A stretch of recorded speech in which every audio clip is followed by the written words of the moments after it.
رسول اللہ کی بارگاہ میں ایک آدمی آیا، سائل آ کر عرض کرتا ہے، یا رسول اللہ میں بھوکا ہوں، مجھے کھانا کھلائیں۔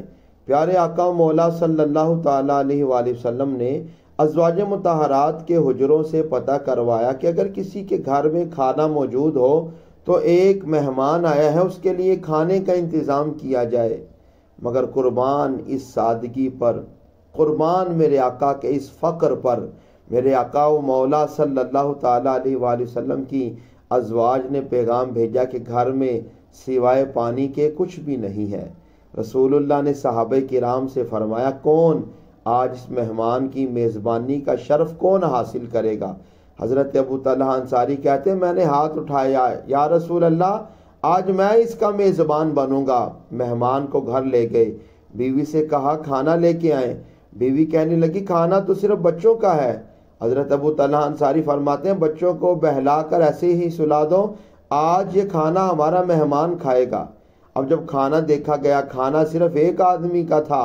کھانا سامنے رکھا گیا، اپنی بیوی سے مشورہ کیا کہ جب کھانا لے کے آؤ، کھانا رکھو تو چراغ کو درست کرنے کے بہانے اٹھنا، چراغ کو بجھا دینا۔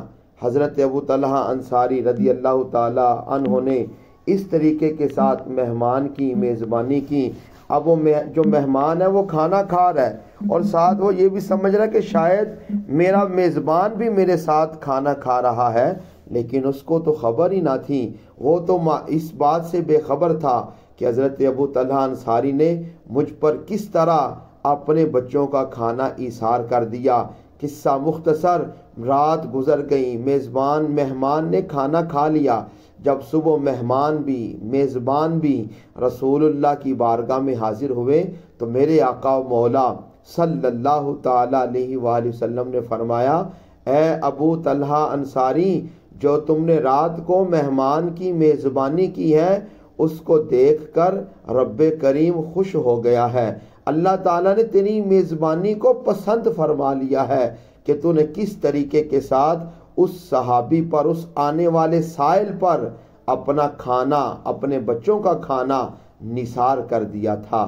پھر کیوں نہ کہیں کہ اسلام کی عظمت کے مینارے ہیں صحابہ، اسلام کی عظمت کے مینارے ہیں صحابہ، اگر چاند محمد ہیں تو ستارے ہیں صحابہ۔